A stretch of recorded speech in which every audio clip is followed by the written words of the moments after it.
ఆ దేవుడే రాసినది చదవాలి నీవు ఆ దేవుని పుస్తకం. బడిలోని చెప్పని సృష్టికర్త పుస్తకం పరలోకము నుండి పంపబడినది. పరిశుద్ధాత్మ ప్రేరణతో వ్రాయబడినది. పరిశుద్ధమైన మా కన్న తండ్రి, నీకు వేలాది వందనాలైనా, నీకే ఘనత, నీకే మహిమ చెల్లిస్తున్నాం. మా కన్న తండ్రి, ఏమిచ్చి నీ రుణం తీర్చుకుంటాం దేవా.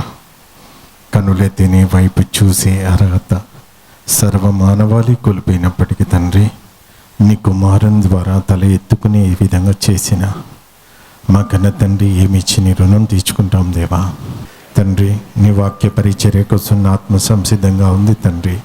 నా శరీరాన్ని వాడుకొని 66 గ్రంథాలు వివరించడానికి పరిశుద్ధాత్మ సహాయాన్ని నాకు దయచేసి అర్థం కాని బిడ్డలకు అర్థమయ్యే విధంగా జ్ఞానాన్ని, శక్తిని, బలాన్ని, ఓపికని దయచేయమని మనాథుడైన యేసుక్రీస్తు ద్వారా అడిగి వేడుకొంచున్నాము తండ్రి, ఆమేన్.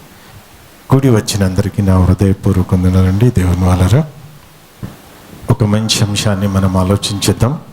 పరిశుద్ధులను జయించుటకు క్రూర మృగానికి ఇచ్చిన అధికారం. పరిశుద్ధులను జయించుటకు క్రూర మృగానికి ఇచ్చిన అధికారం. దేవుని వాళ్ళరా, బాగా ఆలోచించిద్దాం.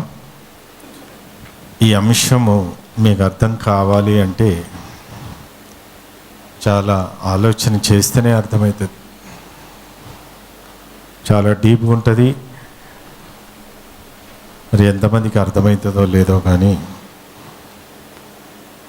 టైటిల్ పరిశుద్ధులను జయించుటకు క్రూర మృగానికి ఇచ్చిన అధికారం. ఎవరిచ్చిరి అధికారం క్రూర మృగానికి? అర్థమవుతుందని చెప్పేది. క్రూర మృగానికి మన మీద అధికారం ఇచ్చాడంట దేవుడు. ఇదేంది? ఇలాంటి టైటిల్ ఎప్పుడైనా చూసిండ్రా? పరిశుద్ధులను జయించుటకు. అర్థమవుతుందా అండి? లోక సంబంధమైన అపవాది సైడ్ ఉన్న వ్యక్తులను జయించడానికి కాదు, పరిశుద్ధులను జయించుటకు క్రూర మృగానికి ఇచ్చిన అధికారం. ఇక్కడ ఎవరు పరిశుద్ధులు? దానిని జయించేవారు ఎవరు? దాంతో యుద్ధం చేసేవారు ఎవరు? బాగా ఆలోచించేద్దాం. నేను చెప్పే అంశం చాలా డీప్గా ఉంటుంది. నిమ్మలంగా ఆలోచన చేయండి. దయచేసి గ్రహించండి. మళ్ళా మనకి ఈ పాఠాలు దొరకవు. మీరు ఎన్నడూ వినలేదు ఈ అంశం వినరు. రాబోయే రోజులు కూడా వినలేరు. చాలా రిస్క్ చేసిన టైటిల్ అండి ఇది. పరిశుద్ధులను జయించుటకు క్రూర మృగానికి ఇచ్చిన అధికారం. పరిశుద్ధులను జయించడానికి క్రూర మృగానికి ఇచ్చిన అధికారం అంట. దేవుడు ఎందుకు ఇచ్చిండు పరిశుద్ధులను జయించడానికి దానికి అధికారం? ఏంటండి చూస్తారా టైటిల్? దానియేలు గ్రంథం 7వ అధ్యాయము 21వ వచనం. దానియేలు గ్రంథం 7వ అధ్యాయం 21వ వచనం చూడండి. ఈ కొమ్ము పరిశుద్ధులతో యుద్ధము చేయుచు వారిని గెలుచున్నదాయను. ఏందంట? పరిశుద్ధులను యుద్ధము చేయుచు, పరిశుద్ధులతో యుద్ధము చేయుచు వారిని గెలుచుతుందంట. వారిని గెలుస్తుంది. ప్రకటన 13వ అధ్యాయము 7-8 వచనాలు కూడా చూడండి. మరియు పరిశుద్ధులతో యుద్ధము చేయను వారిని జయింపను దానికి అధికారం ఇవ్వబడెను. అంటే పరిశుద్ధులను జయించుటకు అపవాదికి అధికారం ఇచ్చాడట. అర్థమవుతుందా? ఈ పాయింట్ పట్టుకోండి. పరిశుద్ధులను జయించడానికి అపవాదికి ఇచ్చిందంట అధికారం. మనం ఏమనుకుంటామండి? కష్టాలు రాగానే దేవుడు మనకి ఆదుకుంటానికి దేవుని సన్నిధికి వచ్చి ప్రార్థన చేస్తే పోతుంది అనుకుంటాం కదా. బాగా గమనించండి, పాఠంలోకి వెళ్తున్నా. ఎందుకంటే టైటిల్ తగ్గట్టు మనం ఆలోచన చేయాలి దేవుని వల్లరా.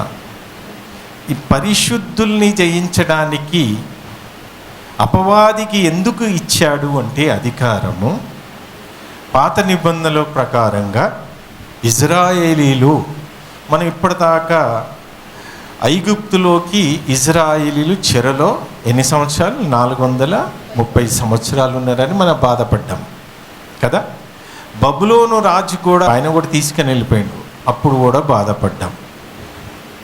వీరిని ఇజ్రాయేలీని ఉపజెప్పింది ఎవరు? ఈ 12 గోత్రాలను దేవుడే ఉపజెప్పాడు. ఎందుకు? వీళ్ళు దేనిని బట్టి ఇజ్రాయేలీలు అనబడ్డరు? అబ్రహామును బట్టి. మరి ఇజ్రాయేలు ఎంత భయంకరంగా తయారైపోయినరో అంత ఘోరంగా ఈ భయంకరమైన రాజులకి దేవుడు అప్పచెప్పాడు, నలగొట్టాడు. మరి ఇదేంటి అని అనుకుంటుండ్రా? చూద్దాం.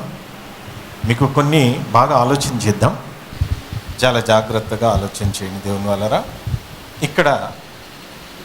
ఇక్కడ ఏమవుపడుతుంది మీకు? సింహం, ఎలుగుబంటి, చిడత పులి, మరి పులి ఉన్నది కింద కదా. చూద్దాం, వాక్యంలోకి వెళ్తే వాక్యం మనకేం తెలియజేస్తుంది చూద్దాం. ముందుగానే దానియేలుకి జరగబోయే సంగతులు, అంత్యకాలంలో జరగబోయే సంగతులు దానియేలుకి చెప్పేసిండు. అర్థమవుతుందండి? బాగా వినండి. దానియేలుకి జరగబోయే సంగతులు. ఇప్పుడు నేను జరగబోయే తర్వాత ఇది జరిగిందా జరగబోయేదా అనేది మీకు తర్వాత ఇవాళ రేపు అర్థమవుతుంది. దానియేలుకి ఎలాగా జరగబోయే సంగతులు ఎందుకు రాయబడినాడు అనేది మనం ఆలోచిస్తే దేవుని వాళ్ళరా, దానియేలు గ్రంథం 7వ అధ్యాయం, దానియేలు గ్రంథం 7వ అధ్యాయము 3 నుంచి 6 వరకు ఒకసారి చదవండి అమ్మా.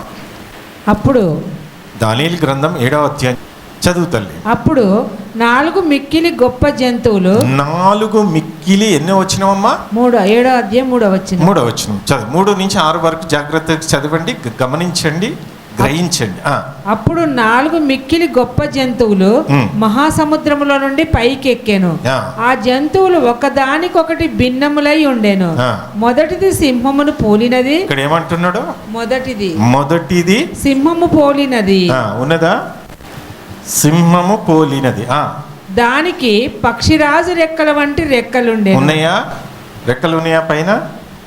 నెక్స్ట్. నేను చూచుచుండగా దాని రెక్కలు తీయబడినవి. ఈయన దర్శనం చూస్తున్నాడు, దర్శనాన్ని చూస్తున్నాడు. ఎవరికి వచ్చింది ఈ దర్శనము? దానియేలు. చదువు. నేను చూచుచుండగా దాని రెక్కలు తీయబడినవి గనుక మనుషుని వలె అది పాదములు పెట్టుకొని నేలపైన నిలవబడేను, మరియు మానవ మనసు వంటి మనసు దానికి ఇయ్యబడేను. దేనికి? ఆ సింహానికి ఇవ్వబడ్డది. అంటే మనకున్న మనసే ఆ సింహానికి ఉన్నది. రెండవ జంతువు ఎలుగుబంటిని పోలినది. అది ఒక పార్శ్వము మీద పండుకొని తన నోట పండ్ల మధ్య 3 ప్రకటములను పట్టుకొనినది. ఏంటట? ఉన్నదా? నెక్స్ట్. మొదటిది సింహమును పోలినది గాని దానికి పక్షిరాజు రెక్కల వంటి రెక్కలుండెను. నేను చూచుచుండగా దాని రెక్కలు తీయబడినవి గనుక మనుషుని వలె అది పాదములు పెట్టుకొని నేలపైన నిలువబడెను, మరియు మానవ మనసు వంటి మనసు దానికి ఇయ్యబడెను. రెండవ జంతువు ఎలుగుబంటిని పోలినది. అది ఒక పార్శ్వం మీద పండుకొని తన నోట పండ్ల మధ్య 3 ప్రక్కటెముకలను పట్టుకొనినది. కొందరు లెమ్ము విస్తారముగా మాంసము భక్షించమని దానితో చెప్పిరి. అటు పిమ్మట చిరుతపులిని పోలిన మరి యొక్క జంతువు చూచి తిని దాని వీపున పక్షి రెక్కల వంటి 4 రెక్కలుండేను. దానికి 4 తలలుండేను. 4 తలలున్నాయి. 4 ఉన్నాయి. ఇక్కడ ఉన్నాయా? అటు ఉంది కదా. దానికి ఆధిపత్యం ఇయ్యబడెను. 7, 8 పిమ్మట రాత్రి యందు నాకు ఎంత మీరు గమనించండి. దీని అంతా నేను వివరిస్తా. ఇది మనకి ఒక అలంకార రూపంగా మనకి ప్రకటన గ్రంథానికి దానియేలు గ్రంథానికి చాలా దగ్గర సంబంధం. అర్థమవుతుందండి? పిమ్మట రాత్రి అందు నాకు దర్శనములు కలిగినప్పుడు 7-8 జాగ్రత్తగా చదవండి. ఫస్ట్ మీకు ఇవి మైండ్కి ఎక్కిస్తే తర్వాత ఈజీగా అయిపోతుంది అండి. పాఠం మీకు ఈజీగా అయిపోతుంది. చాలా ఇది మైండ్లో బాగా పడాలి మీకు. పిమ్మట రాత్రి అందు నాకు దర్శనములు కలిగినప్పుడు నేను చూచుచుండగా ఘోరమును భయంకరమునగు 4వ జంతువు ఒకటి కనపడేను. 4వ దానియేలుకి ఏమవపడుతుందంటే 4వ జంతువు. ఆల్రెడీ 3 అయిపోయినాయా? అయిపోయినాయి. 3 మనం చూసినాం. 4వ జంతువు అట.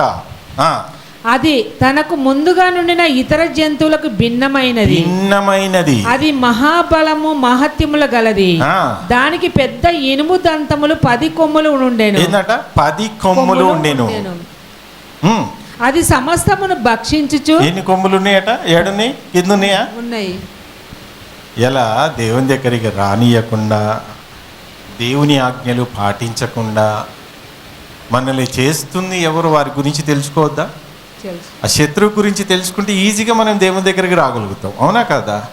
ఆ శత్రువు ఎందుకు మనల్ని దేవుని దగ్గరికి రానిస్తలేడు, దేవుని పనులు చెయ్యనిస్తలేడు అంటే మరి ఆ క్రూరమృగం గురించి మనం తెలుసుకుంటేనే కదా, దాని రహస్యాలు, దాని సీక్రెట్లు, అది ఏ రూట్లో వస్తుంది, ఎలా మనల్ని శోధిస్తుంది, మరి ఆ శత్రువు గురించి మనం తెలుసుకుంటేనే కదా. ఇలా ప్రపంచమంతా ఆ శత్రువు గురించి తెలుసుకొని సలే అపవాది నువ్వు ఏం తెలుసుకున్నా దేవుడి గొప్పవాడు, దేవుని గురించే తెలుసుకో. దేవుని దగ్గరికి రాకుండా, దేవుని ఆలోచనలు మన మెదడికి ఎక్కనీయకుండా మనల్ని అడుగున శోధించి దాని గురించి ముందుగా మనం తెలుసుకుంటే ఈజీగా దేవుని దగ్గరికి రావచ్చు. అర్థమవుతుందా? అది సమస్తమును భక్షించుచు తుత్తనీయులుగా చేయుచు మిగిలిన దాన్ని కాళ్ళ క్రింద అనగద్రొక్కుచుండెను. మిగిలిన దానిని కాళ్ళ క్రింద. ఇది మీకు అర్థం కాదు. చదువుతల్లి. అనగద్రొక్కుచుండెను. నేను ఈ కొమ్ములను కనిపెట్టగా, మీకు బాగా వినండి, ఈ కొమ్ములను దానియేలు ఈ కొమ్ములను కనిపెట్టగా ఒక చిన్న కొమ్ము, మరి ఒక చిన్న కొమ్ము వాటి మధ్యన లేచెను. దానికి స్థలం ఇచ్చుటకై. ఇక్కడ ఈ 10 కొమ్ముల పక్క నుంచి ఇంకొక చిన్న కొమ్ము లేచిందంట. 17వ వచనం వివరిస్తా మీకు. ఎట్లనగా ఈ మహా జంతువులు 4 ఉండి ఈ 4 ఉన్నాయి. ఆల్రెడీ ఇప్పుడు 4 వచ్చేసినాయా? ఈ 4 ఉండి లోకమందు ప్రభుత్వము చేయబోవు 4 రాజులను సూచించుచున్నవి. 4 రాజులు ఆల్రెడీ మీకు తెలుసు ఎవరెవరు. ఎంత మీకు ఇంతకుముందు మనం పాఠము కొంచెం మీకు ఇంకా క్లారిటీకి కన్ఫ్యూజ్ ఎందుకు. ఇక్కడ మనం ఏం చేసాం? బబులోను సామ్రాజ్యం, మాదిలియా సామ్రాజ్యం, గ్రీక్ సామ్రాజ్యం, రోమా సామ్రాజ్యం. ఈ 4 జంతువులు 4 సామ్రాజ్యాలను సూచిస్తున్నాయి. అర్థమైందా? 4 జంతువులు 4 సామ్రాజ్యాలను సూచిస్తున్నాయి దేవుని వాళ్ళ. అయితే 17వ వచనం చదువు తల్లి. ఈ మహా జంతువులు 4 ఉండి లోకమందు ప్రభుత్వము చేయబోవు. బాగా వినండి.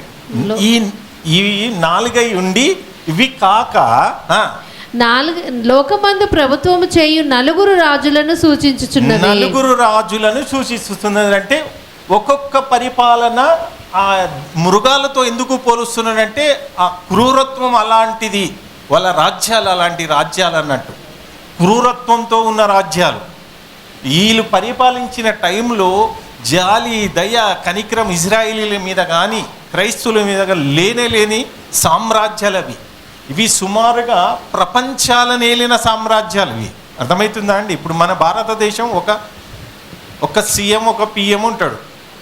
కానీ ఈ సామ్రాజ్యాలు 4 సామ్రాజ్యాలు మొత్తం ప్రపంచాలను ఏలిన సామ్రాజ్యాలు. అప్పుడు ఎన్నున్నాయో మనకు తెలియదు. అర్థమవుతుందా అండి? ఇప్పుడు కొన్ని ఉన్నాయి, కొన్ని పోయినాయి.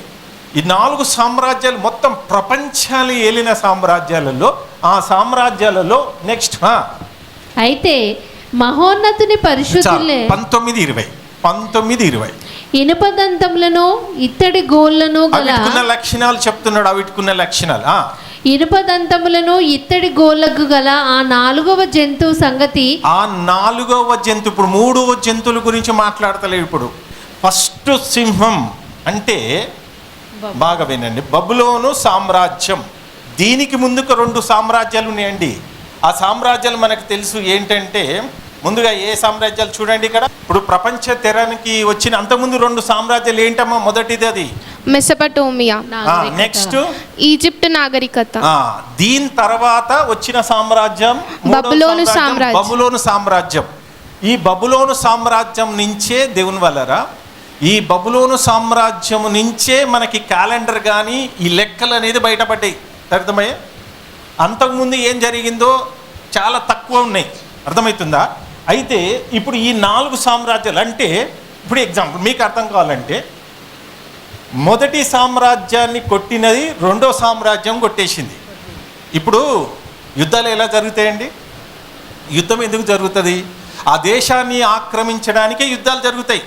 అర్థమవుతుందని టైంపాస్కి జరగవండి.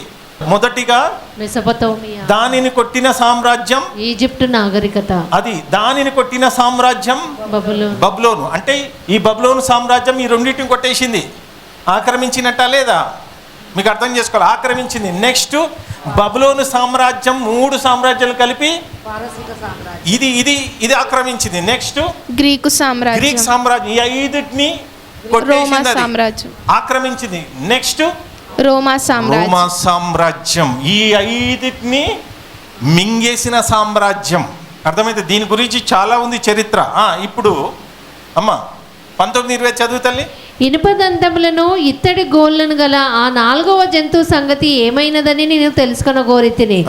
అది ఎన్నటికి భిన్నమును మిగుల భయంకరమునై సమస్తమును పగలగొట్టుచు మృంగుచు మిగిలిన దానిని కాళ్ళ క్రింద అనగద్రొక్కుచుండెనంట. ఆల్రెడీ అన్ని సామ్రాజ్యాలన్నిటిని తొక్కేసి వచ్చేసింది. ఏది? ఈ 6వ సామ్రాజ్యం. మన లెక్క అయితే ఇప్పుడు 4 అనుకోండి, మళ్ళీ కన్ఫ్యూజ్ కావద్దు. ఆల్రెడీ అవి ఆ 2 సామ్రాజ్యాలు లెక్కలకి రాలే దేవుని వాళ్ళరా. ఈ 4వ సామ్రాజ్యం ఏదది? రోమా సామ్రాజ్యం. ఈ రోమా సామ్రాజ్యం సుమారుగా 5టిని మింగేసి వచ్చేసింది. ఇప్పటికి ఒకప్పుడు ఇప్పుడు రోము చాలా చిన్నగా అయిపోయిందండి. ఒకప్పుడు భయంకరమైన పరిపాలనది ఇప్పుడు రోమ చిన్నగా అయిపోయిందండి.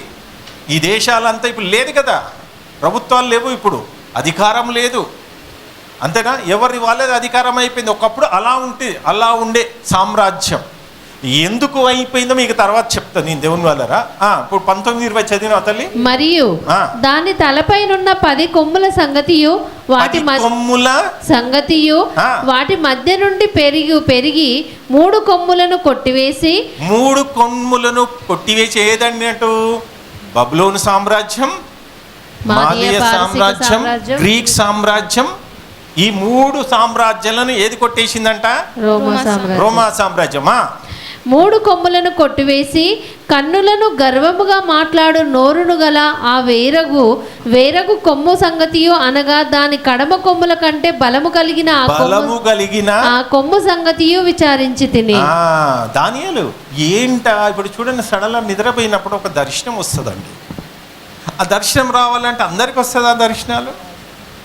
దేవుడు కొన్ని కళల రూపంలో బయలుపరుస్తాడండి, అందరికి బయలుపరచడు. ఈ దానియేలుకి ఇచ్చిన జ్ఞానము పరలోకంలో గాన ప్రతిగానాల చేస్తున్న దేవదూతుంది కదా, అదే కదా తెగి కింద పడ్డది. దానియేలు కంటే ఎక్కువ ఇచ్చినట్టు జ్ఞానం ఎవరికి? ఎజికేల్ గ్రంథం 28వ అధ్యాయం 2వ వచనం చూడండి. ఎజికేల్ గ్రంథం 28వ అధ్యాయము 2వ వచనం చూడండి దేవుని వల్ల ఒకసారి.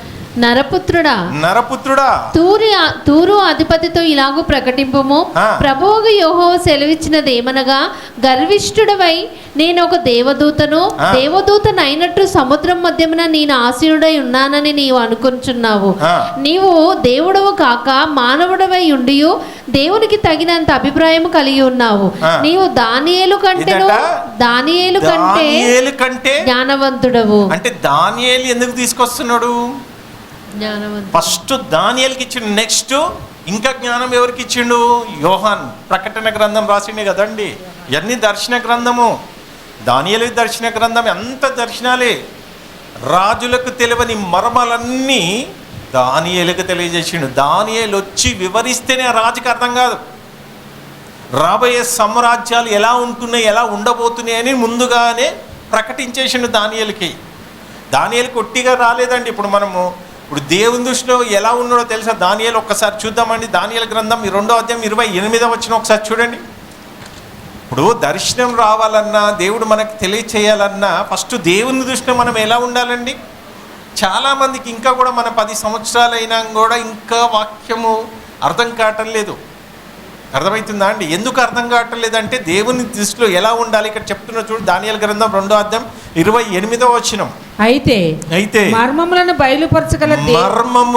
బయలుపరచగల దేవుడు ఒకడు పరలోకములో ఉన్నాడు. అంత్య దినముల యందు కలగబోవు దానిని ఆయన రాజుకు నెబుకద్నెజరునకు తెలియజేశాను. కానీ ఆయనకి అర్థం కాలే. అర్థమవుతుందా? ఎవరికి అర్థమైంది? దానియేలు గ్రంథం 10వ అధ్యాయం 11, 12. దానియేలు గ్రంథం 10వ అధ్యాయం 11, 12. ఇవి కొన్ని మనకు తెలుసుకోవాలి. ఎందుకు ఇప్పుడు దానియేలుని ఎందుకు హైలైట్ చేసినాడు, దానియేలు ఎందుకు దేవుని దృష్టిలో దానియేలు ఎలా ఉన్నాడు అనేది మనకు తెలుసుకోవాలి కదా. దానియేలు నీవు బహుప్రియుడవు గనుక నేను దానియేలుకి దేవునికి దానియేలు ఎలా ఉన్నాడట?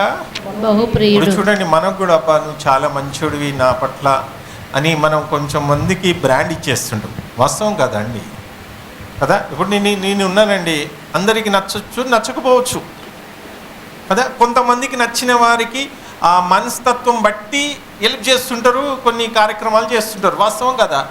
దేవుని దృష్టిలో దానియేలు ఎలా ఉన్నాడట? దానియేలు నీవు బహుప్రియుడవు గనుక నేను నీ యొద్దకు పంపబడితిని. నీవు లేచి నిలవబడి నేను ఎవరి దగ్గరికి? దానియేలు దగ్గరికి ఒక దేవదూతను పంపించాడు. నీవు లేచి నిలవబడి నేను నీతో చెప్పు మాటలను తెలుసుకొనుమనెను. అతడు ఈ మాటలు నాతో చెప్పగా నేను వణుకుచూ నిలబడితిని. అప్పుడు అతడు దానియేలు భయపడకు, నీవు తెలుసుకొనవలెనని నీ మనసును అప్పగించి దేవుని ఎదుట నిన్ను తగ్గించుకొని ఆ మొదటి దినము మొదలుకొని. ఎందుకు దానియేలుకు తెలియజేస్తున్నాడు? దేవుని దృష్టిలో ఎలా ఉన్నాడట? గర్వబోతుగా ఉన్నాడా? తగ్గించుకొని ఉన్నాడా? ఇప్పుడు చూడండి, మనం మనుషుల పక్షాన ఎలా ఉంటాడో కొంతమందిని చూస్తుంటే అబ్బా ఈయన మస్తు గర్వం అంటుంటాడు, మనం డిక్లేర్ చేస్తుంటాం కదా. మనుషుల దగ్గర డిక్లేర్ చేసినా కానీ ఫస్ట్ మనం ఉండాల్సింది ఎవరి దగ్గర? దేవుని దగ్గర. ఆ దేవుని దగ్గర ఎవరు ఉంటే ఈ మర్మాలు తెలియజేస్తాడో మీరు ఆలోచించుకోవాలండి. దానియేలుకి దేవుని దృష్టిలో ఎలా ఉన్నాడట? ఈయన దేవుని ఎదుట నిన్ను తగ్గించుకొని నా మొదటి దినము మొదలుకొని మా మొదటి దినము మొదలుకొని నీవు చెప్పిన మాటలు వినబడినవి గనుక నీ మాటలను బట్టి నేను వచ్చి తిని. ఎందుకు వచ్చిందంటే దానియేలు దగ్గరికి తగ్గించుకొని ఉన్నాడట అండి. తగ్గించుకొని ఉన్న వారి దగ్గరికి ఖచ్చితంగా దేవుడు వస్తాడు. ఎవరెవరి దగ్గరకు వచ్చి చరిత్రలు ఉన్నాయండి. సౌలు ఉండే ఒకప్పుడు, ఎప్పుడైనా పౌలుగా మారింది కదా. సౌలు ఎలా ఉండేనండి? క్రైస్తవులను చూస్తే రక్తం ఉడికిపోయింది. బాగా వినండి, ఒకప్పుడు ఎవరి ఏజెంటు? అపవాది ఏజెంటు. దేవుడు స్వయంగా యేసుక్రీస్తు పట్టుకున్నాడు. ఇప్పుడు ఎవరి శిష్యుడు అయిపోయాడు? క్రీస్తు శిష్యుడు అయిపోయాడు. ఆయనకున్న మామూలు జ్ఞానం కాదండి, భయంకరమైన జ్ఞానం అండి. పౌలు గారికి ఉన్న జ్ఞానం మామూలు కాదు. ఎన్ని సంఘాలు కట్టిండి, ఎన్ని లేఖలు రాసిన మనందరికి తెలుసు. ఆ పౌలు గారు దానియేలులాగా కొంతమంది వాక్యం ఎక్కువ అయిపోయి భ్రష్టత్వంకి వెళ్ళిపోతున్నారండి. ఇప్పుడు చాలామంది అదే జ్ఞానం అనుకుంటా అమ్ముకుంటూ జ్ఞానం ఉంటుంది కానీ క్రియలు ఉంటలేవు. ఆ జ్ఞానంతో పాటు క్రియలు ఉండాలి, తగ్గించుకొని ఉండాలి. అప్పుడు దేవుడు ఇంకా లోతైన మర్మాలు బయటకు వస్తాయండి. అర్థమవుతుందా? దానియేలు ఎలా ఉన్నాడండి? తగ్గించుకొని ఉన్నాడు. మరి పౌలు గారు కూడా ఎప్పుడైతే యేసుక్రీస్తు పట్టుకున్నాడో ఆ వ్యక్తి ఎలా మారిపోయాడో తెలుసు. ఒకసారి చూద్దాం. 2 కొరింథీయులు 12వ అధ్యాయం 6వ వచనం చూడండి. 2 కొరింథీయులు 12వ అధ్యాయం 6వ వచనం. అతిశయపడుటకు ఇచ్చయించినను నేను సత్యమే పలుకుదును గనుక అవివేకిని కాకపోదును గాని నా యందు ఎవడైనను చూచిన దానికన్నను నా వలన వినిన దానికన్నను నన్ను ఎక్కువగా ఘనముగా ఎంచునేమో అని అతిశయించుట మానుకొనుచున్నాను. నాకు కలిగిన ప్రత్యక్షతలు బహు విశేషముగా ఉన్నందున నేను అత్యధికంగా హెచ్చిపోకుండా నిమిత్తము అత్యధికంగా అహంకారం. చాలామంది ఏమంటారు, నాకే ఈ గర్వం తెలుసు, నాకే తెలుసు, నేను తప్ప ఎవరు లేరు ఈ భూమి మీద బోధించే వాళ్ళు, ఎక్స్ప్లెయిన్ చేసేవాళ్ళు, నా తర్వాత నా దగ్గరికి రావాలని ఒక గర్వం ఉంటుంది. చూసినడా? ఎప్పుడైతే మనిషికి ఆ గర్వం వస్తుందో ఆడికే స్టాప్. ఇక సౌలు రాజు ఏమైందమ్మా? దావీదుకి ముందు దేవుని మాట విన్నాడా? వినలే. దావీదు దగ్గరికి ఎన్ని రోజులు ఉన్నాడు? దావీదు కూడా తప్పిపోగానే సల్మాన్ రాజు. ఇలాగా దేవుడు ఎవరైతే తగ్గించుకొని ఉంటారో వాళ్ళతోనే దేవుడు ఉంటాడండి. ఇది చాలా ముఖ్యం, పెట్టుకోండి, చాలా ముఖ్యం. అయితే పౌలు గారు ముందుగా స్టేట్మెంట్ ఇస్తున్నాడు. చరిత్ర అంతా తెలుసు, ఆయనకు ధర్మశాస్త్రం మొత్తం తెలుసు. అంటే ప్రవక్తల యొక్క తగ్గింపును బట్టి ఇవాళ నాకు కూడా ఎంతో జ్ఞానం ఉంది కదా. ఎవరు? పౌలు గారు. నాకు కూడా ఎంతో జ్ఞానం ఉంది. ఆ జ్ఞానాన్ని చూసి నేను ఎక్కువ అతిశయించబడుతానేమో, గర్వంగా మాట్లాడుతానేమో అని దేవుడు పౌలు గారికి ఏం పెట్టిండంట? నేను అత్యధికంగా హెచ్చిపోకుండా నిమిత్తము నాకు శరీరంలో ఒక ముళ్ళు, శరీరంలో ఒక ముళ్ళు పెట్టిండు. ఎందుకు? అతిశయించక, హెచ్చిపోకుండా. అది చాలా చాలా చాలా డేంజర్ అండి. ఈ జ్ఞానం ఎవరికి తెలియజేస్తాడట? లూకాసు వార్త 10వ అధ్యాయము 21వ వచనం చూడండి. లూకాసు వార్త 10వ అధ్యాయము 21వ వచనం. ఆ గడియలోనే యేసు పరిశుద్ధాత్మయందు బహుగా ఆనందించి, యేసు క్రీస్తు పరిశుద్ధాత్మయందు బహుగా ఆనందించి, తండ్రి ఆకాశమునకును, ఏంటంట? తండ్రి ఆకాశానికి భూమికి ప్రభువా నీవు జ్ఞానులకు, ఏంటంట? జ్ఞానులు. ఏ జ్ఞానులు? లోక సంబంధమైన జ్ఞానులు ఎలా హెచ్చిపోతుంటారండి? ఇప్పుడే ఈ మధ్యన స్టేట్మెంట్ తెలుసా? పతనం దగ్గరకు అయిపోతుంది, అమెరికా మొత్తం కుప్ప కూలిపోతుంది. ఒకప్పుడు ఒక రాజు ఉన్నాడండి. అపోస్తల కార్యాలు చదువు, నేను అన్ని పాఠం చెప్తా, కొంచెం మీకు తెలియజేయాలని మీకు. ఎందుకంటే ఈ యొక్క సీక్రెట్లు తెలిస్తే మీరు కూడా తగ్గించుకుంటే, ఆ జ్ఞానం మీకు అర్థం కావాలంటే ఫస్ట్ మనం తగ్గాలి. అవునా కాదా? తగ్గడం నేర్చుకోవాలి. అర్థమవుతుందా అండి? ఈ తగ్గడం నేర్చుకున్న తర్వాత ఇంకా నీకు తెలియాలంటే ఇంకా తగ్గాలి. ఇక టోటల్ తగ్గుతూనే ఉండాలి. ఎంత తగ్గుతే అంత మర్మం బయటకు వస్తాయి. ఇది చాలా చాలా ముఖ్యం దేవుని వల్లరా. ఒకనాడు ఒక రాజు, ఎవరు? ఏ రోజు రాజు మీకు తెలుసు కదా. అపోస్తల కార్యాలు 12వ అధ్యాయం 21, 22 చూడండి. అపోస్తల కార్యాలు 12వ అధ్యాయం 21, 22, 23 ఒక్కసారి టకటక చదువుతాలి. నియమింపబడిన దినమందు హేరోదు రాజవస్త్రములు ధరించుకొని న్యాయపీఠం మీద కూర్చుండి వారి ఎదుట ఉపన్యాసము చేయగా జనులు ఇది దైవ స్వరమే కాని మానవ స్వరము కాదని కేకలు వేసిరి. అతడు దేవుని మహిమ పరచనందున, బాగా వింటున్న, దేవుని మహిమ పరచనందున వెంటనే ప్రభుదూత అతని మొత్తెను కనుక పురుగులు పడి ప్రాణము విడిచెను. నెక్స్ట్ ట్రంప్ బతుకు కూడా అదే అయిపోతుంది. చూడండి, వీడియో చూడండి. యేసుక్రీస్తు అనుకుంటున్నాడు, నేనే దేవుడు అనుకుంటున్నాడు. అమెరికా మొత్తం ఈ స్టాచ్యూస్ కడుతున్నాడు అండి. నెక్స్ట్ పతనం కాబోతుంది ఆ దేశం. చూడండి దీనిని. ఇప్పుడు పవర్ఫుల్ రాజ్యాలు ఎన్ని ఉన్నాయండి? పవర్ఫుల్ రాజ్యాలు భారతదేశం, చైనా, ఇంకా రష్యా, అమెరికా, ఉత్తర కొరియా. 5 పవర్ఫుల్ దేశాలండి. ఈ 5 పవర్ఫుల్ దేశాలు అనవసరంగా గాలివయ్యే కంపం తలిగించుకున్నాడు. ఎవరు? ట్రంప్. వాళ్ళ గొడవలో పోయి ఈయన దొరిండు. ఇప్పుడు ఈయన దేశం, ఇప్పుడు ఈయన సామ్రాజ్యం కుప్పకూలిపోబోతుంది. ఈయనకి ఎంత గర్వం వచ్చేసిందంటే చూడండి కొన్ని మాటలు. ఇప్పుడు వాళ్ళ అన్ని మాటలే చూద్దాం.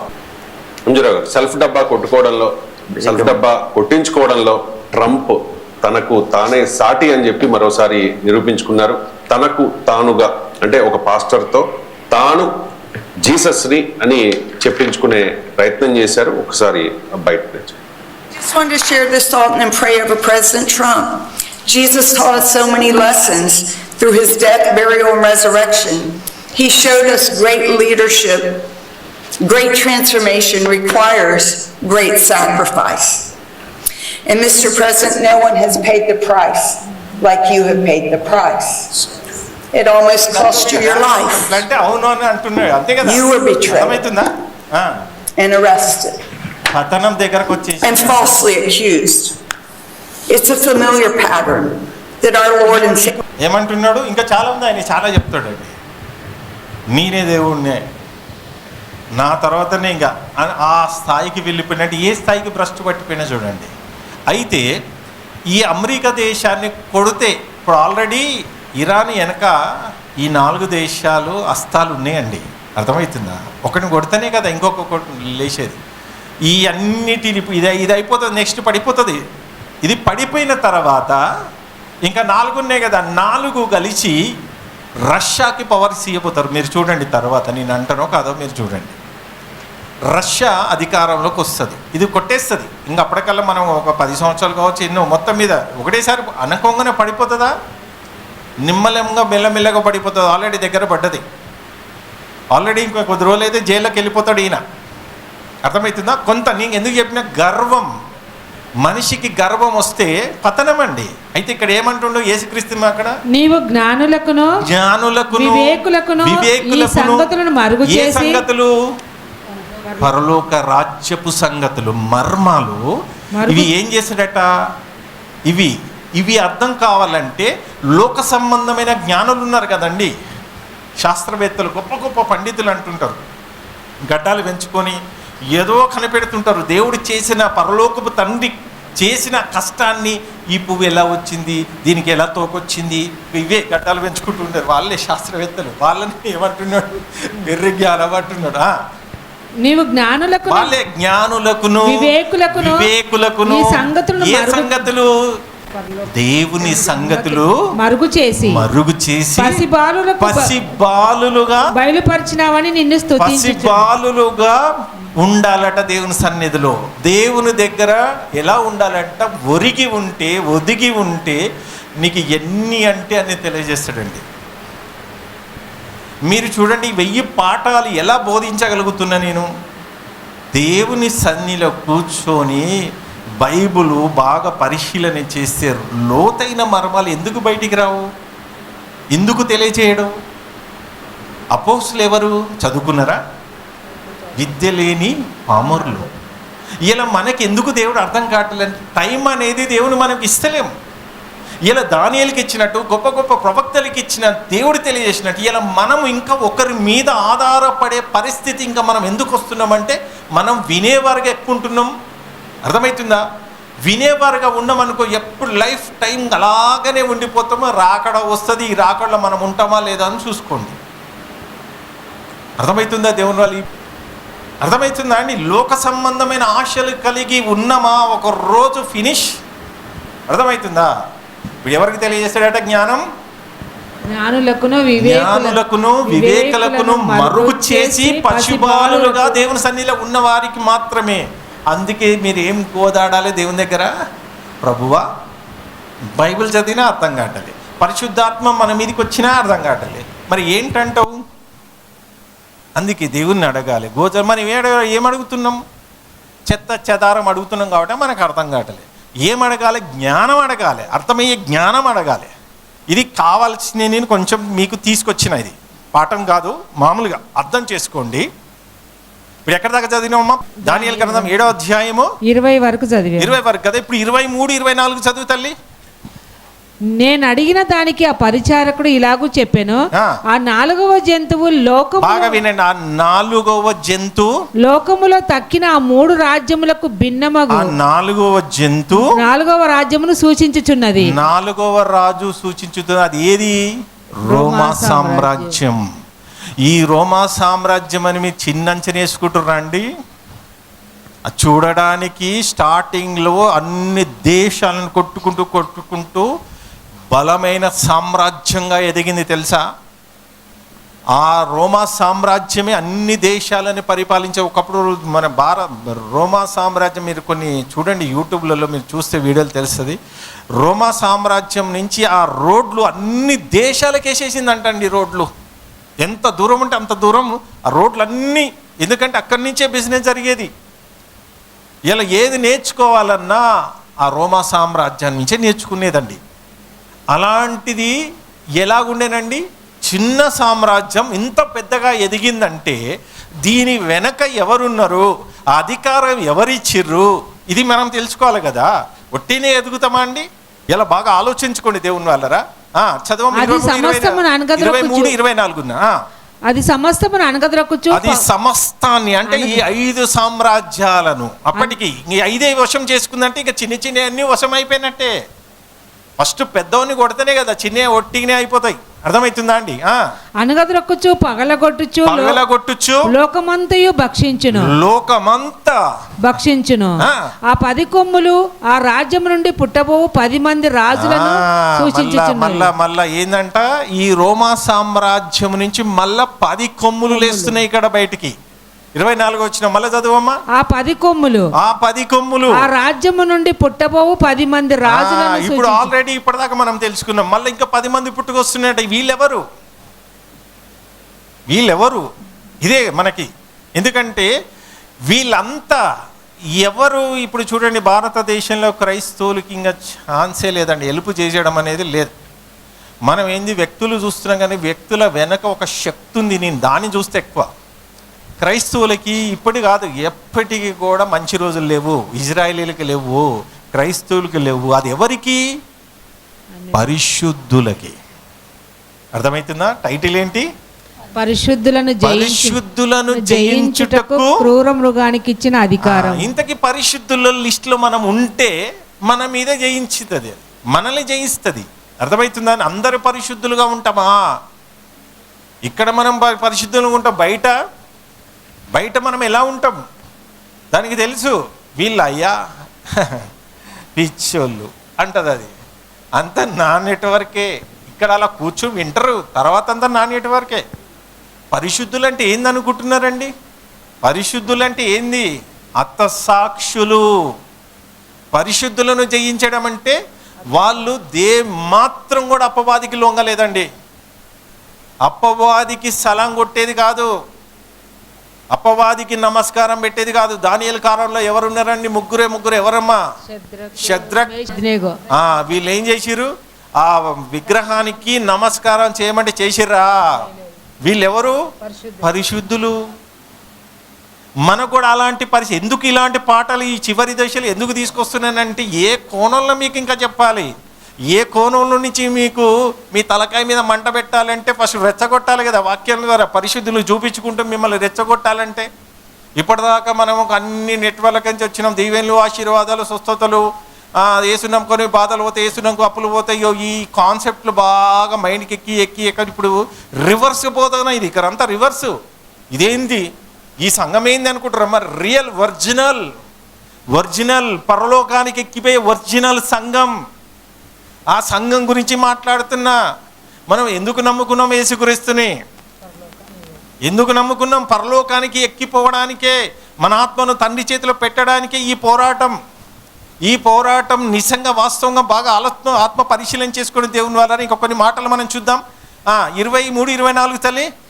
నేను అడిగిన దానికి ఆ పరిచారకుడు ఇలాగునే చెప్పాను, ఆ 4వ జంతువు లోకములో తక్కిన ఆ 3 రాజ్యములకు భిన్నమగు 4వ రాజ్యమును సూచించుచున్నది. ఏమైతుంది? ఆ 3 రాజ్యాలను మింగేసింది. ఏది? 4వ రాజ్యం. 4వ రాజ్యం 3వ రాజ్యాలు మింగేసింది. 4వ రాజ్యం. ఈ 4వ రాజ్యం నుంచి మరొక రాజ్యము. ఆ రాజ్యము ఎలా ఉందంట? అది సమస్తమును అనగదొరకుచు, పగలగొట్టుచు, లోకమంతయు భక్షించును.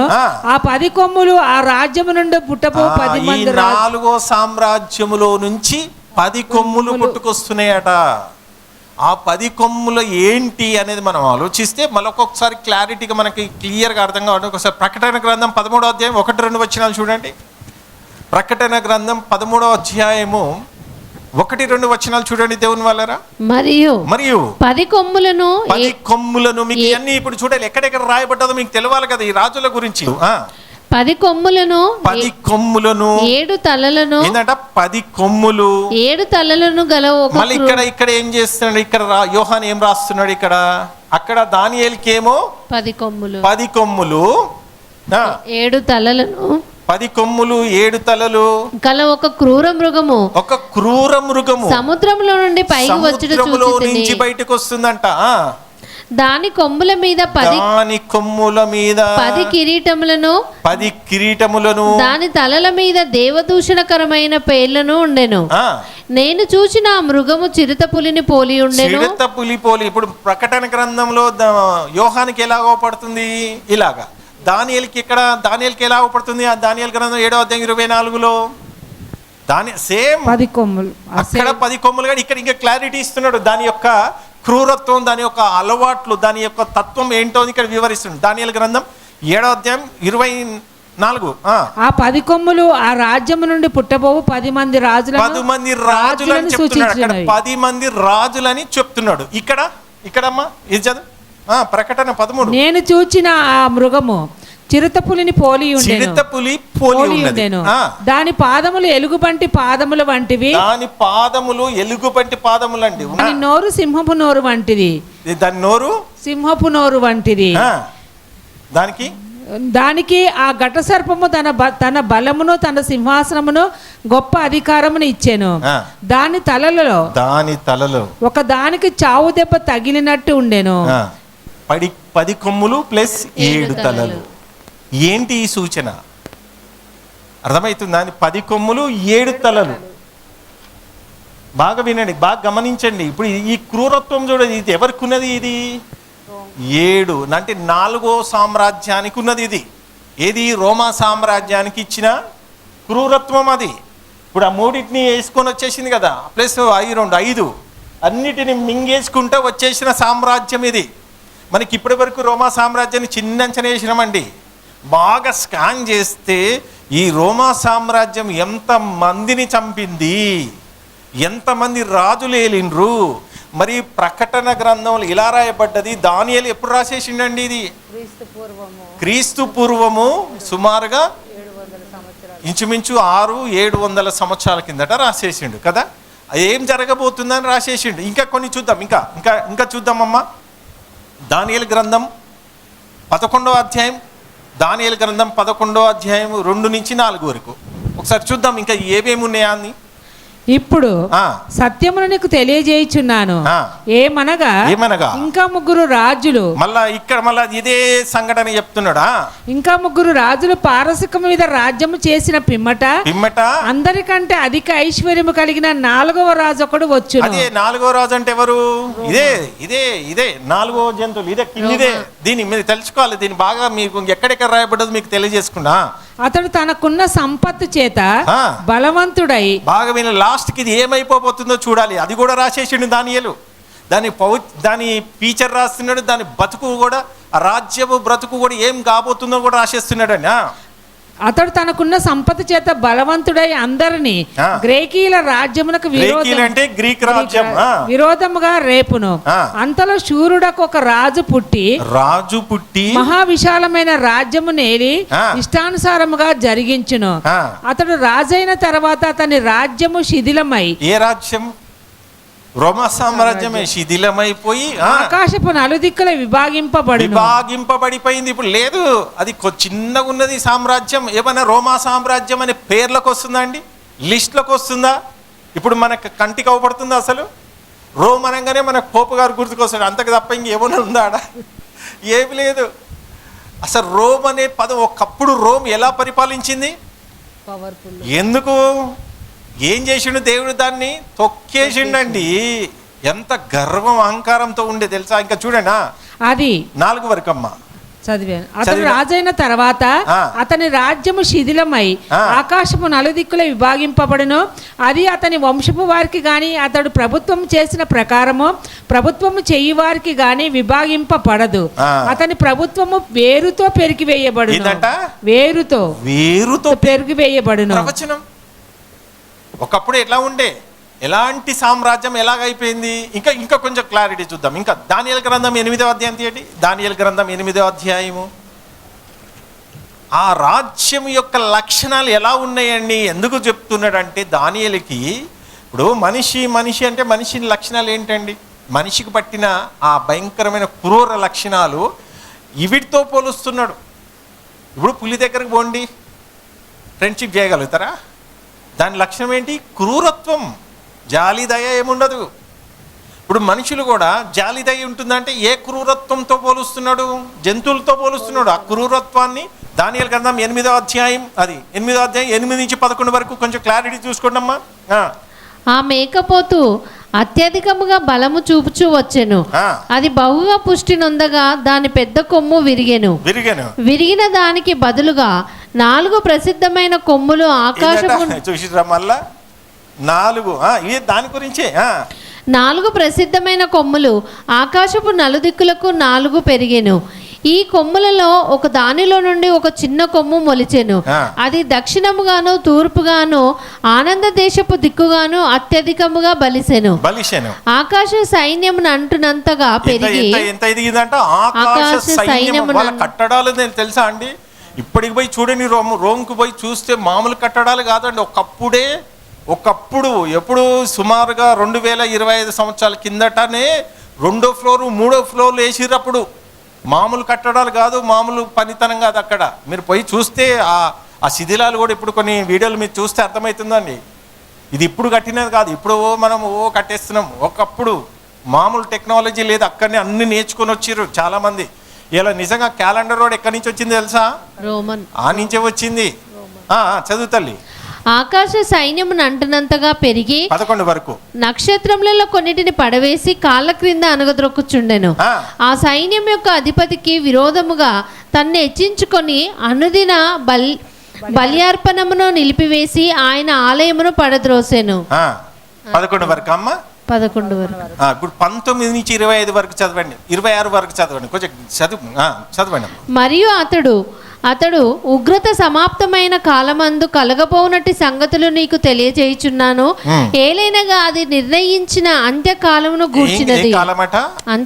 నిర్ణయించిన అంత్యకాలములో ఇప్పుడు మీకు కొద్దిగా క్లారిటీ వస్తుంది. ఎప్పుడు జరగబోతున్నాయి ఇవి? 10 కొమ్ములు ఏంటి, 10 మంది రాజులేంటి?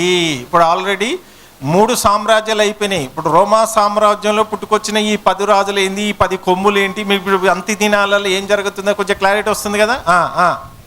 నీవు చూచిన 2 కొమ్ములు గల ఆ పొటేలు ఉన్నదే అది మాదీయుల యొక్కయు పారసీకుల యొక్కయు రాజులను సూచించుచున్నది. బొచ్చుగల ఆ మేకపోతు గ్రీకుల రాజు అంటే గ్రీక్ రాజ్యం. దాని 2 కన్నుల మధ్యనున్న ఆల్రెడీ ఎంత క్లారిటీ రాసేసిండి. చాలా ఉన్నాయండి, ఇంకా చాలా చూపించేటి ఇంకా మీకు విజువల్స్.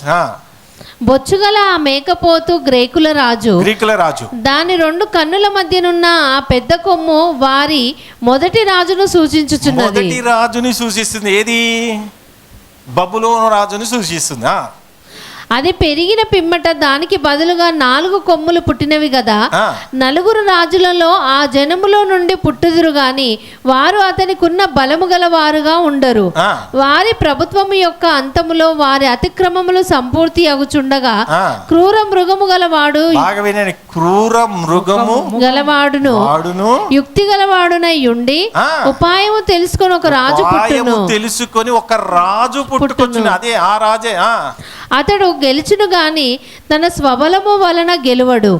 ఆశ్చర్యముగా శత్రువులను నాశనం చేయుటయందు అభివృద్ధి పొందుచు ఇష్టమైనట్టుగా జరిగించుచు బలవంతులను అనగా పరిశుద్ధ జనమును నశింపజేయును. పరిశుద్ధ జనమును నశింపజేయును. పరిశుద్ధులను జయించుటకు క్రూర మృగమునకు అధికారము. బాగా వినాలి. మైండ్లో ఎప్పుడైనా ఒక వ్యక్తి వెనక క్రైస్తవులను కానీ ఇజ్రాయేలీలను కానీ చంపుతుంటే ఆ వ్యక్తుల వెనక క్రూరత్వం ఉన్నది, క్రూర మృగం ఉందని మనకి పరిచయం చేసేది ఎవరు? ఒక వ్యక్తి చంపుతున్నాడంటే వ్యక్తులు చూపిస్తుంది, దాని వెనక ఉన్న ఒక శక్తిని గమనించాలి. జ్ఞానం. అందుకే 66 గ్రంథాలు మీకు నేర్చుకునేది. వ్యక్తుల వైపు చూడొద్దు. మనకి ఏమైనా దెయ్యం ఏం చేస్తుంది? అపవాది వ్యక్తుల్ని చూపిస్తుంది, వ్యక్తుల్ని బదనాం చేస్తుంది, వ్యక్తులకి గొడవ పెడుతుంది. వెనక ఉండి వాడు ఒక శక్తిగా ఉన్నాడు, వాడు ఏం చేస్తున్నాడో దాని యొక్క తంత్రాన్ని పసిగట్టడానికే మన ఈ పాఠాలు. అర్థమవుతుందా అండి? ఎక్కడ వరకు చదివినావు తల్లి? 26 వరకు చదివినావు. మరియు అతడు ఉపాయము కలిగిన వాడే మోసము చేసి తనకు లాభము తెచ్చుకొనును. అతడు అతిశయపడి తన్ను తాను హెచ్చించుకొనును. క్షేమముగానున్న కాలమందు అనేకులను సంహరించును. అతడు రాజాది రాజుతో యుద్ధము చేయును గాని రాజాతి రాజుతో ఎవరైనా యేసుక్రీస్తు రాజాతి రాజు అంటే ఎవరు? రాజులకు రాజు అంటే ఏందమ్మా? రాజులకు రాజు, ప్రభులకు ప్రభు అంటే రాజాతి రాజుతో యుద్ధము చేయును గాని కడపట అతని బలము దైవాధీనము వలన కొట్టివేయబడును. ఎవరిది ఆధీనము? రోమ్. అర్థమవుతుందా?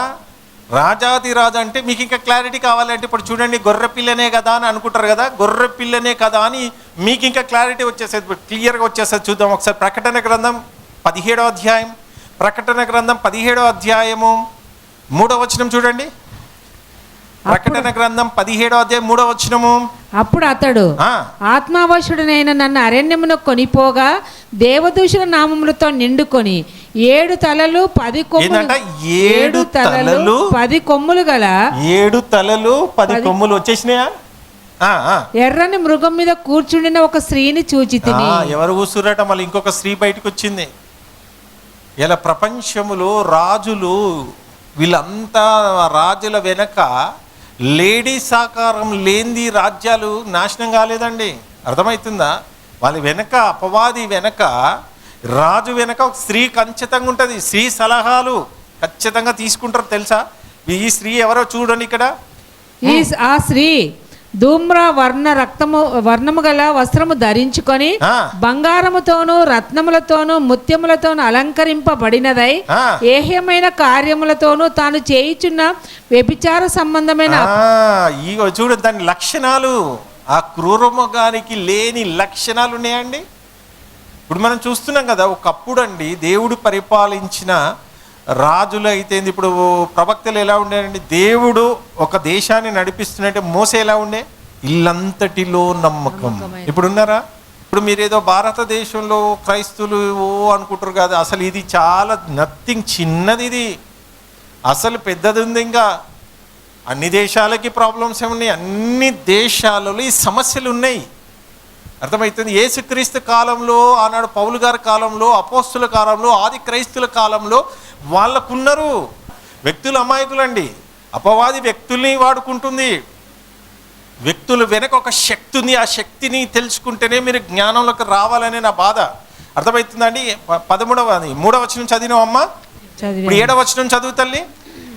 ఆ దూత నాతో ఇట్లా నేను నీవేళ ఆశ్చర్యపడితివి ఈ స్త్రీని కూర్చిన మర్మమును, ఈ స్త్రీని కూర్చిన మర్మమును, 7 తలలను మళ్ళీ చూసిండ్రా ఇక్కడ దాకా. మళ్ళీ స్త్రీ గురించి మళ్ళా 7 10 కొమ్ములను కలిగి దాని 7 తలలు 10 కొమ్ములు కలిగి దాన్ని మోయిచున్న క్రూరము. ఏంది ఇంతగా చెప్పబడుతుంది ప్రకటనలో? అక్కడ దానియేలు అదే మాట్లాడుతున్నాడు, యోహాను కూడా అదే రాస్తున్నాడు. మీకు ఇంకా క్లారిటీగా ఈ వ్యక్తి, ఈ శక్తి ఎక్కడి నుంచి వచ్చిందో మీరు తెలుసుకోవాలని ఉందా? ఒకసారి ప్రకటన గ్రంథం 12వ అధ్యాయం 3వ వచనం రండి. ప్రకటన గ్రంథం 12వ అధ్యాయం 3వ వచనం ఒకసారి వస్తే అక్కడ ఏమంటున్నాడు చూడండి. అంతటా పరలోకమందు ఇంకొక సూచన కనబడెను. ఇక్కడ భూమి మీద సూచన కాదు, ఇంకా డోసు పెంచుతున్నాడు. పరలోకమందు ఒక సూచన జరుగుతుందట. ఇదిగో ఎర్రని మహాఘట సర్పము, ఎర్రని మహాఘట సర్పము, దానికి 7 తలలను మళ్ళా 7 తలలు 10 కొమ్ములను ఉండెను. ఇప్పుడు ఎక్కడి నుంచి వచ్చింది ఇది? దాని మాట వింటే ఓకే, లేదా పరిశుద్ధులను లేపేయడానికి వచ్చింది. అది దేవుని కొరకు బ్రతికిన వారందరినీ చంపుతుంది. అంటే ఇప్పుడు మనం బ్రతుకుతలేం కాబట్టి మనకు వస్తలేదు అన్నట్ట. ఆలోచించండి. అయితే ఇక్కడ ఏమంటున్నాడు? 7 తలలను 10 కొమ్ములను 10 కొమ్ములను 7 తలలు 10 కొమ్ములు, 7 తలలు 10 కొమ్ములు. ఏంటి గోల ఎక్కువ? ఈ గోల గురించి బాగున్నది. 4వ వచనం. దాని తోక ఆకాశ నక్షత్రములలో 3వ భాగంలో నీడ్చి వాటిని భూమి మీద పడవేశాను. చాలమ్మా. ఇప్పుడు ఇంకో చూద్దాం. అదే ప్రకటన గ్రంథం 17వ అధ్యాయం 12, 13 చూడండి. ఇక్కడ మీకు అర్థం కావాలి. 12, 13 జాగ్రత్తగా చదవండి. నీవు చూచిన 10 కొమ్ములు 10 మంది, నీవు చూచున్న 10 కొమ్ములు 10 మంది రాజులు, 10 కొమ్ములు 10 మంది రాజులు, 10 కొమ్ములు 10 మంది రాజులు. క్లారిటీ వచ్చేసింది ఇక్కడ. అక్కడనేమో అక్కడ కొద్దిగా అర్థం కాలేదు. ఇక్కడికి వచ్చే వరకు ఏమైంది? 10 కొమ్ములు 10 మంది రాజులు. నెక్స్ట్, వారు ఇది వరకు రాజ్యమును పొందలేదు కానీ, ఇది వరకు రాజ్యము పొందలేదు కానీ ఒక గడియ క్రూర మృగముతో కూడా రాజుల వలె అధికారము పాయింట్ పట్టుకోండి. ఒక గడియ అంటే దేవుని దృష్టిలో ఏందమ్మా? ఒక్క రోజు 1000 సంవత్సరం. ఒక గడియ. ఈ ఒక గడియ అంటే సింపుల్ గా కొద్ది రోజు, అరగంట, 10 ఒక రోజు కాదు. ఇక్కడ ఒక గడియ అంటే ఎంతసేపట చెప్తా. ఒక్క గడియకి దానికి మీరు మైండ్లో పెట్టుకొని రేపు అవుతుంది అది చెప్పడం. ఇప్పుడు టైం లేదు. చదువు తల్లి. ఒక గడియ క్రూర మృగంతో కూడా రాజుల వలె అధికారం పొందుదురు. వీరు ఏక అభిప్రాయము కలవారై తమ బలమును అధికారమును మృగమునకు అప్పగింతురు. ఎవరికి అప్పచెప్తారట? క్రూర మృగానికి అప్పచెప్తారట. దాని వెనుక క్రూర మృగం ఉంది. నెక్స్ట్, వీరు గొర్రె పిల్లతో యుద్ధము చేతురు. హీరో ఎంటర్ అయిపోతుంది ఇక్కడ. ఏమంటున్నాడు ఇక్కడ? గొర్రె పిల్లతో యుద్ధము చేతురు. గొర్రె పిల్లనే కదా అనుకున్నది అపవాది. యేసుక్రీస్తు భూమి మీదకి ఎలా వచ్చిండమ్మా? గొర్రె వల్ల వచ్చిండు. ఇప్పుడు నెక్స్ట్, కొదమ సింహం. ప్రకటన గ్రంథం 13వ అధ్యాయము నీకు 5-6 అనుకుంటా చూడండి. ప్రకటన ఆల్రెడీ అందరే, అందుకే కదా యేసుక్రీస్తుని, యెహోవా దేవుని, బైబుల్ని తిడుతున్నారా లేదా? ఒకప్పుడు తిట్టినరా? అసలు తిట్టినరా అని ఒకప్పుడు మనకి ఇంచుమించు చూడండి. ఇప్పుడు మొత్తం వచ్చేస్తుందంటే ఆయన లక్షణాలు చూడండి, అపవాద లక్షణాలు ఎలా బయటపడుతున్నాయి చూడండి. దంబపు మాటలు, దేవదూషణలు పలుకు ఒక నోరు దానికి ఇయ్యబడిన. నోరు ఒక నోరు కాదు, అందరికి ఇచ్చేసాడు. అపవాదితో స్నేహం చేసిన వాళ్ళందరికీ అపవాది ఒక నోరు ఇచ్చిండు. ఎంతవరకు తిడతావో తిట్టుకో, లాస్ట్కి పోయేది ఏమైతుంది? ఇక అర్థమవుతుందండి. మరియు 42 నెలలు తన చాలు. ఇప్పుడు ఇది దీనిలోకి రమ్మా. 14. వీరు గొర్రెపిల్లతో యుద్ధము చేతురు గాని గొర్రెపిల్ల ప్రభువులకు ప్రభువు. గొర్రెపిల్ల ఏందంట? ప్రభువులకు ప్రభు, రాజులకు రాజై ఉన్నందున తనతో కూడా ఉండిన వారు పిలువబడిన వారై, ఏర్పరచబడిన వారై, నమ్మకమైన వారై ఉన్నందున ఆయన ఆ రాజులను జయించును. గొర్రె పిల్లనే కదా అంటే ఏ రాజులను జయించిండంట? ఆ రాజులు. ఏ రాజులు? యేసుక్రీస్తు కాలంలో ఉన్న రాజులను జయించిండు. ఇప్పుడు మనకున్న యేసుక్రీస్తు కాలంలో ఉన్న రాజులు ఇప్పుడు నీకు వస్తారా? నీ ముంగట ఏ రాజు వస్తాడో, ఎవరు వస్తారో ఆయనతో నువ్వు జయించాలి. ఆయనతో జయించాలి. మనకి ఇప్పుడు జయించే టైం వచ్చింది. నేను జయించను, పారిపోతా. వాడు ఎట్లా వస్తాడు? శరీరపరంగా వస్తాడు. శరీరాన్ని ఒక 4 దెబ్బలు కొట్టే వరకల్లా వామ్మో ఏసొద్దు అని పారిపోతాం. అలాంటి వాళ్ళు ఉన్నారా? రిజర్వేషన్లు అన్నీ పోతున్నాయి కదా. ఇప్పుడు రిజర్వేషన్ల ద్వారా ఒక ఇండ్లు వచ్చినాయి చూసినావా కొంతమందికి. ఇప్పుడు నువ్వు క్రైస్తవుడు అయితే నీకు ఇచ్చిన ఇల్లు నాది, నాకు ఇచ్చే అంటాడు. ఇస్తావా చస్తావా? గవర్నమెంట్ నుంచి రిజర్వేషన్ల ద్వారా వచ్చిన ఇండ్లు ఏమైనా ఉన్నాయా? జాగ్రత్త. ఇంకా స్టార్ట్ చేయలే, ఇంకైతే చాలా టార్గెట్ అండి. అయినా భయపడొద్దండి. ఈ చిల్లరకి ఏం తింటున్నామండి? మన కష్టమే మనం కష్టపడుతున్నాం. రిజర్వేషన్లు లేకపోతే వాడు అపవాది ఎన్నో కోణంలో నిన్ను బలహీనంగా చేయడానికి. అందుకే నేను అన్నిటికీ సిద్ధంగా ఉన్నానండి, ప్రతి ఒక్కటికి సిద్ధంగా ఉన్నానండి నేను దేవుని వల్ల. అందుకే ట్రైనింగ్ కావాలి, మన ట్రైనింగ్ కావాలి. మరి ఇప్పటిదాకా విన్న విశ్వాసం దేనికంటారా? చీర యుద్ధం చేసే టైం నాకు వద్దని పారిపోతే. ఇప్పుడు కొంతమంది ఎట్లుంటారు, నేను ఎక్కడరా పని చేసేదంటే నీ మింట్రీలో ఏం చేస్తే ఒట్టొడుతాడు, యుద్ధానికి పోతాడా? మన పరిస్థితి ఏంటి ఇప్పుడు? క్రీస్తు అయిపోతుందా? యుద్ధం ఉంది. ఆ యుద్ధం ఏందట? అపవాదితో యుద్ధం. అందుకే ఆ అపవాదిని జయించిన వాళ్ళు ఎవరట? దేవుని సైన్యం. అందుకే పరిశుద్ధులను జయించుటకు దానికి అధికారం ఇచ్చిందంట. అది అధికారం పొందుకుంది, పరిశుద్ధులను జయిస్తుందండి. యేసు దగ్గరికే వచ్చేసింది తెలుసా? నాకు ఇయ్యబడ్డది అధికారం అంటున్నది. ఎలా ఇయ్యబడ్డదట? దానికి నాకు ఇయ్యబడ్డది అధికారం. లూకాసు వార్త 4వ అధ్యాయం 5, 6, 7 వచనాలు చూడండి. లూకాసు వార్త 4వ అధ్యాయం 5, 6, 7 వచనాలు. అప్పుడు సాధారణ మానవుడి దగ్గరికి రాలేదు అపవాది.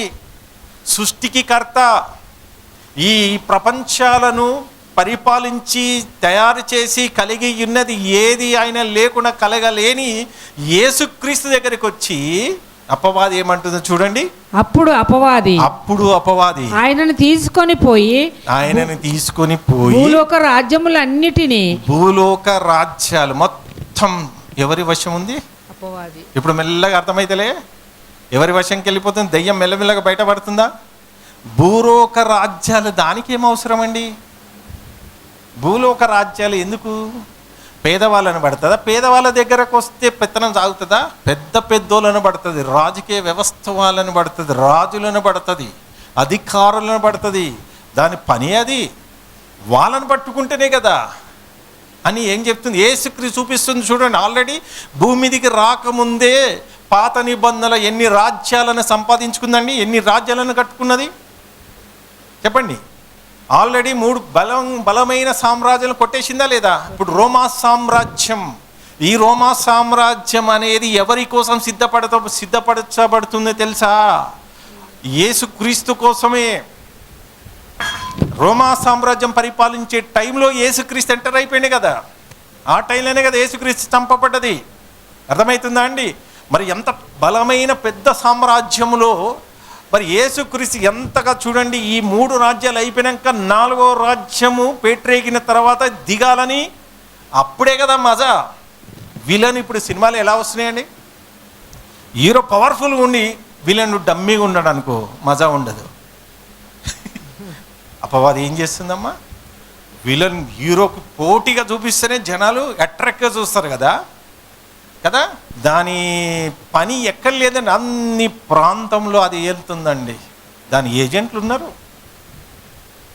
ఉన్నారు దేవుని వల్లరా. బాధ అదే, దేవుడు బాధ అదే కదండి. రాజ్యములన్నిటిని ఒక్క నిమిషంలో ఆయనకు చూపించి ఈ అధికారం అంతయు ఏంటంట? ఏ అధికారం అంట? యేసుక్రీస్తుకి చెప్తుందండి.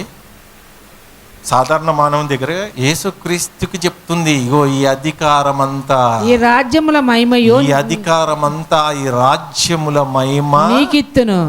ఆల్రెడీ యేసుక్రీస్తుకి ఇస్తుందట. కలిగి ఉన్నది ఏది ఆయన లేకుండా కలగలేంది యేసుకి ఇస్తుందట. అంటే ఆల్రెడీ ఈ రాజ్యమంతా ఆక్రమించేసింది, మొత్తం ఆక్రమించేసింది. దుష్టిని ఆధీనంలోకి వెళ్ళిపోయింది. 1 యోహాను 5వ అధ్యాయం 19వ వచనం, 1 యోహాను 5వ అధ్యాయం 19వ వచనం. ఈ 10 మంది రాజులు ఎవరు, వాళ్ళు ఎలా పరిపాలించారో నేను రేపు చెప్పడానికి సగం వద్దు, రేపు క్లారిటీ ఉంటుంది. ఎందుకంటే బాగా వినండి దేవుని వాళ్ళరా. ఇక్కడ ఏమంటున్నారు చూడండి, మనము దేవుని సంబంధులమని లోకమంతే దుష్టుని అందున్నదని ఎరుగుదము. లోకమా ఒక ప్రాంతమా? లోకమంతయు దుష్టుని ఆధీనంలోకి వెళ్ళిపోయింది. అందుకే యేసు దగ్గరికి ఏమొచ్చి అంటుందమ్మా, ఈ లోకమంతయు. ఇప్పుడు మరి యేసుకు దేవుడు ఏం చేస్తున్నాను అనుకుంటుండొచ్చు కదా. వీళ్ళంతా ఇజ్రాయేలీలు చేయంగానేనండి ఇదంతా. దేవుని కొరకు బ్రతికుంటే ఆ శ్రమలు, ఆ చెరలోకి పోవాల్సిన అవసరం ఏమొచ్చింది? అర్థమవుతుందా అండి? ఇలా ఏంటి బ్రదర్ దేవుడు ఎందుకు ఒప్పచెప్పిండా అని మీరు అనుకుంటుండొచ్చు. అర్థమవుతుందా? ఎందుకు ఒప్పచెప్పిండని అనుకుంటారా? ఒకసారి చూసారా? దానియేలు గ్రంథం 4వ అధ్యాయం 32వ వచనం. దానియేలు గ్రంథం 4వ అధ్యాయం 32వ వచనం చూడండి. ఇక్కడ తమ యొద్ద నుండి, దానియేలు గ్రంథం 4వ అధ్యాయం 32వ వచనము, తమ యొద్ద నుండి మనుషులు నిన్ను తరిమెదరు, నీవు అడవి జంతువుల మధ్య నివాసము చేయుచు పశువు వల్లే గడ్డి మేసెదవు. సర్వోన్నతుడైన దేవుడు మానవుల రాజ్యము పైన అధికారి అయి ఉండి, ఎవరికి ఇచ్చినట? అధికారి. మానవుల రాజ్యములపై దేవుడు అధికారి ఉన్నాడట. తాను ఎవరికి అనుకున్నాడో దాన్ని అనుగ్రహింప నిశ్చయించిన వానికి అనుగ్రహించినని నీవు తెలుసుకున్న వరకు వాళ్ళకి ఇస్తాడట. పిలాతు దగ్గరికి వచ్చిండు యేసుక్రీస్తు. పిలాతుని పట్టుకొని ఇక అయ్యా నిన్ను విడుదల చేసే పవర్స్ నాకు ఉన్నాయి కదా అంటాడు. ఎవరు? పిలాతు. రే పిచ్చోడా, ఆల్రెడీ పరలోకంలో నేను నా తండ్రి డిస్కస్ చేసుకొని వచ్చినాం. ఈ భూమి మీదకి ఏం ఒట్టిగా రాలే. నా తండ్రి నీకు పవర్స్ ఇచ్చిండు. ఎక్కడ? యోహాను సువార్త 19వ అధ్యాయము 10-11 చూడండి. యోహాను సువార్త 19వ అధ్యాయం 10-11 చూడండి. ఇక్కడ ఏమంటున్నాడు? యోహాను సువార్త 19వ అధ్యాయం 10-11 వచనాలు, 10, 11, 12 3 వచనాలు. కనుక పిలాతు నాతో మాట్లాడవా నిన్ను విడుదల చేయుటకు నాకు అధికారం కలదనియు, యేసుక్రీస్తుని విడుదల చేయుటకు నాకు అధికారం కలదనియు, నిన్ను సిలువ వేయుటకు నాకు అధికారం కలదనియు నీవు ఎరుగవా అని ఆయనతో అనెను. అందుకు యేసు పైనుండి నీకు ఇయ్యబడి ఉంటేనే తప్ప. ఇప్పుడు నమ్ముతున్నారా? పవర్స్ పిలాతుకి ఆ పవర్ ఎవరిచ్చిర్రు? తండ్రి. ఈ డూప్లికేట్ క్రైస్తవులు ఎవరో, ఒరిజినల్ ఎవరో, పరిశుద్ధులు కావాలి. ఆయనకి ఫిల్టర్ కావాలి. ఫిల్టర్ చేసుకుంటూ అప్పుడు ఆయన రాజ్య సంపదలు ఆయన కోసం పోరాడతాడు. ఈ చెత్త అంతా పోయేదాకా ఎప్పుడు పోతారా అన్నట్టు ఈ చెత్త అంతా, మున్సిపాలిటీ చెత్త అంతా చూస్తున్నాడు దేవుడు. మనమేమనుకో నేను క్రైస్తవుడు అనుకుంటే, ఏ క్రైస్తవుడు ఏ వరగ పెడుతున్నావు? తెల్లాలేస్తే ప్రభువా ప్రభువా ప్రభువా. కొన్ని సంఘాలు కన్నీటి ప్రార్థన చేస్తుంటారు. నిజంగా ఎందుకు ఏడుస్తున్నావు అంటే, నాకు అప్పు సమస్యలు. ఎందుకు వచ్చిందా యేసుక్రీస్తు? అరే ఇంత ప్రణాళిక పరలోకంలో ఎంత ఫైటింగ్ జరుగుతుంది, ఒక యుద్ధం జరుగుతుంది. ఆ యుద్ధం గురించే తెలుసుకోకుండా భూమి మీద ఏ యుద్ధం చేస్తున్నావు? అసలు యుద్ధం చేయాలని 66 గ్రంథాలు నీ చేతికిస్తే ఆ యుద్ధం ఎలా చేయమన్నాడు? ఎఫెసీయులకు రాసిన 6వ అధ్యాయం 12వ వచనం తీయండి. ఎఫెసీయులకు రాసిన 6వ అధ్యాయం 12వ వచనము. ఏలైనగా మనం పోరాడినది ఎవరమ్మా? పరిశుద్ధులు. ఒట్టొట్టులు కాదు, పరిశుద్ధులు ఎలా చేయాలట? మనం పోరాడినది శరీరాలతో కాదు కానీ ప్రధానులతో అధికారులతో ప్రస్తుత అంధకార సంబంధులకు లోకనాథులు పైనున్నాయి, ఆకాశ మండలంలో ఉన్నాయి. మనమేమో ఆ దొంగను చూస్తూ కింద చూస్తున్నాడు, పైనుంచి చూస్తున్నాడు. మనుషులు ఏమేం చేస్తున్నారు, ఇప్పుడు ఏం చేయబోతున్నారు, క్రీస్తు పోతున్నారు, ఏ పాఠం చెప్తున్నాడు, ఏ బ్రదర్ ఏంటా వింటున్నారు. భలే భలే వచ్చినావు కదా, రా బయటికి రా, నీ సంగతి చెప్తా. నీ లిస్ట్ తీస్తాడు. వచ్చినావా, సరే స్పాట్ పెడతాడు. అన్నిటినీ ఎదుర్కోవడానికి సిద్ధంగా ఉండాలి. ఆస్తులు పోతాయి, ఎంతమంది మిగులుతారు? అపోస్తులు ఆనాడు క్రైస్తులు యేసుక్రీస్తుని అద్భుతాలు, ఆశ్చర్యకార్యాలు, సూచకక్రియలు అన్నీ ఉంటే లక్షల మంది ఫాలోవర్స్ అండి. కొన్ని కష్టాలు రాగానే కొన్ని యేసుక్రీస్తు మాటలు అమ్మో చాలా కఠినంగా ఉండే వరకు 70 మందికి వచ్చారు శిష్యులు. లాస్ట్కి 11 మంది.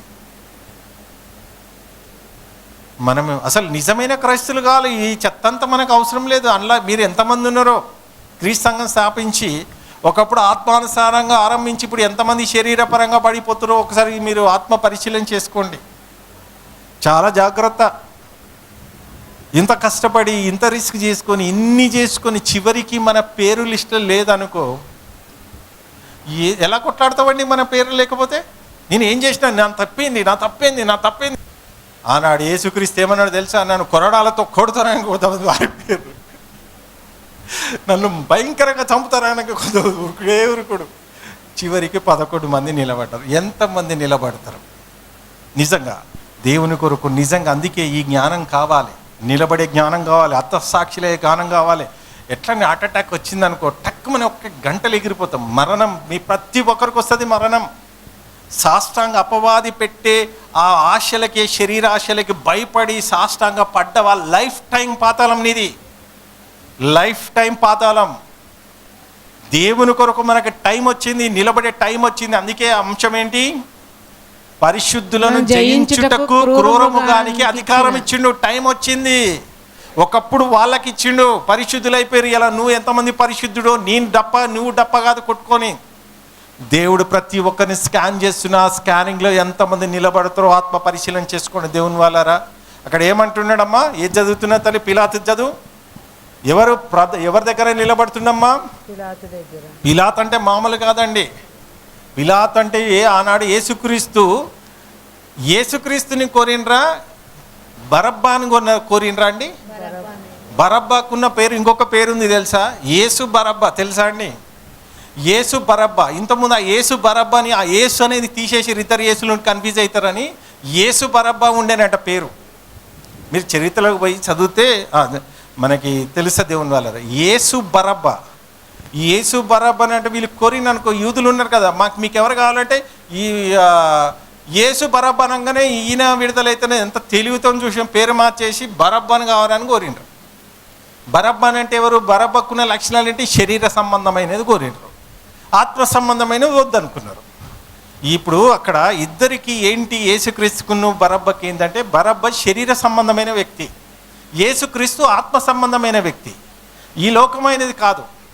ఆయన చెప్తున్నాడు పిలాతు దగ్గర ఏమంటున్నామో, ఎలాంటి స్టేట్మెంట్ ఇస్తున్నాడు అక్కడ?